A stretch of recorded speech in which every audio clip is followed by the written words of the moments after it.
Okay, we're like 2 a.m. I don't even know why. In the middle of the night, I'll just open my eyes. My 11-year-old, boom, right there. Do you do that? Stop doing that. That is the scariest thing in the world. Does she even talk? Or mine just stands there, just. Like at any moment, he's going to be like, whoa. He does know. He'll stand there for like 10 minutes, just holding the kitchen knife. I love that you all know that's a joke because I'm from Texas. It's a gun.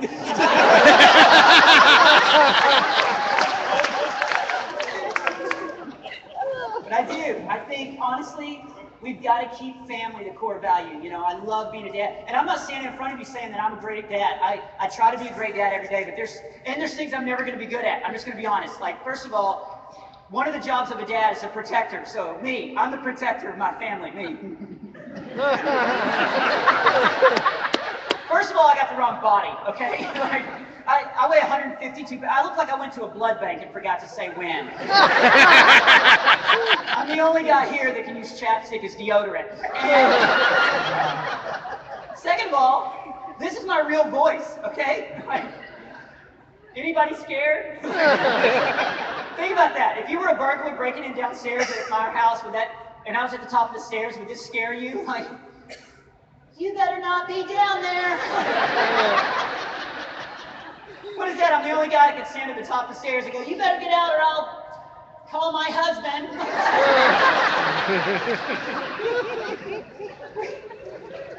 That's why it's weird, because my dad, I grew up with such a macho Texas dad, and he has this deep voice, and that's what's weird, hearing me say things to my kids that my dad said to me that I thought I would never say. Any other parents go through that? Yeah. Like, quit crying or I'll give you something to cry about, or don't make me come up there, or, you know, hide in this box till company leaves.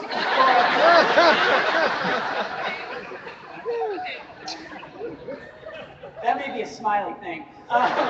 Yes. But it is. I absolutely value family, and we've got to keep it together. We got to keep family looking like what family needs to look like, you know? And I love growing up a Christian, and the Bible has been a driving force. Like it is, yeah, you guys can applaud that because that's not my policy. That's what policy should be. That's what it should be. You know, the Bible guided me all. I mean, thankfully, when I was young, my grandmother, by the way, kids, hang out with your grandparents, man.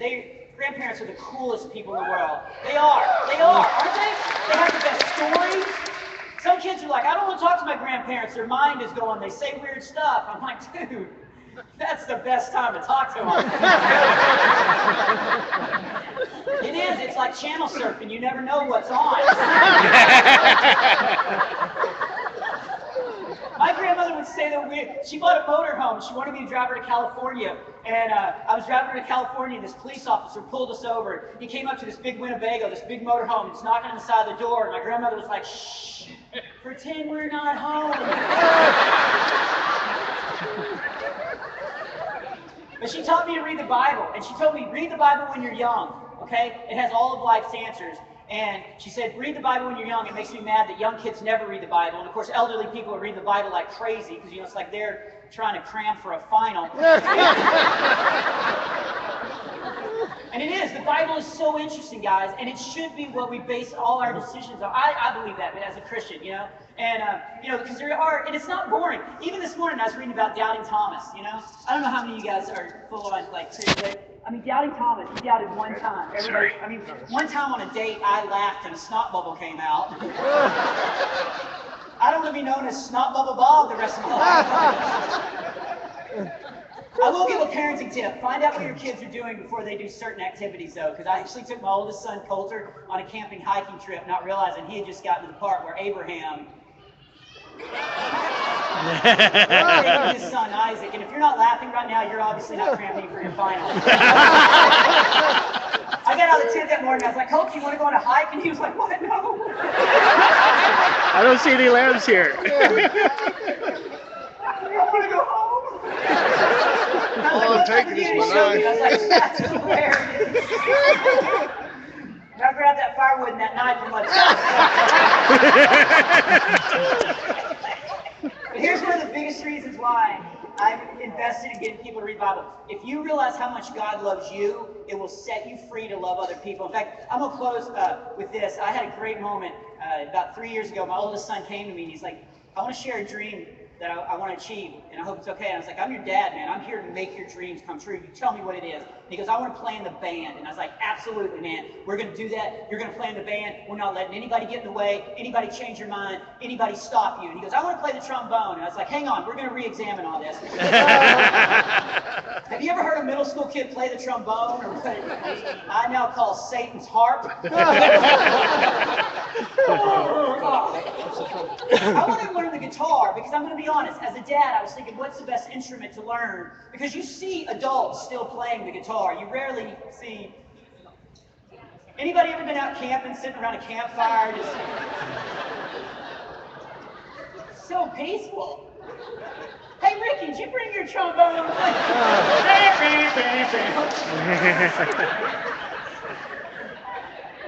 You can play your guitar. I travel with a guy named Tim Hawkins, who's one of my best friends, and yeah, he's awesome. If you don't know Tim Hawkins, look him up. I promise, he is the second best Christian comedian out there.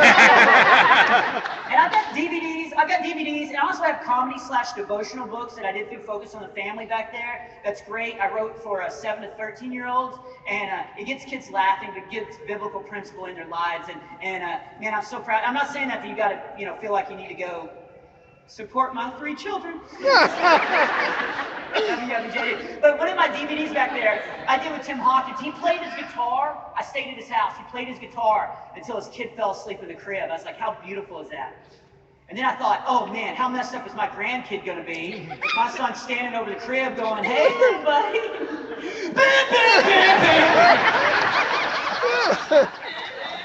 But he wanted a trombone, so I bought him, which by the way is $1,200. $1,200. I'm not advocating it, but that's why people cuss. I bought him a trombone, and he went to school, and he, I guess, practiced, and he learned a, let's call it a song. Let's call No, it. trust me, you didn't hear it. That was a song. That song should have been called Who Punched the Moose in the Bladder?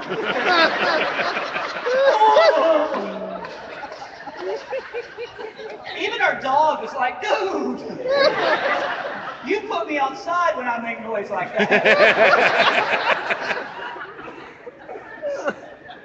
We have the weirdest dog. We had a retired drug sniffing dog. Don't ever adopt a retired. We have a dog spending it in our house. He spent its entire life sniffing drugs. And he doesn't even hide it. He lets his fur grow all shaggy, wears a tie-dye collar. He won't even bark right. He's all like, rough, man. He voted for Obama. That's not a dig. He was legally able to. Acorn registered him.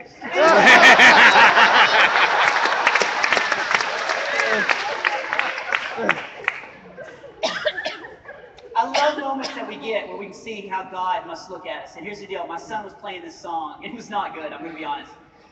I didn't even recognize it. Later he told me it was the theme music to Jaws. And I was like, well, that was scarier than the movie. Here's the deal, and I'll leave you with this, guys, and I'll be back at my table if you guys want to come talk to me, but here's the deal. He was playing a song and it was not good, and I've never loved a song more. Even though he's making mistakes, I loved it because he was my son and he was playing a song for me, And we need to let people know that even if they make mistakes in life, even if they're not playing the song the way that God created them to play it, that doesn't matter.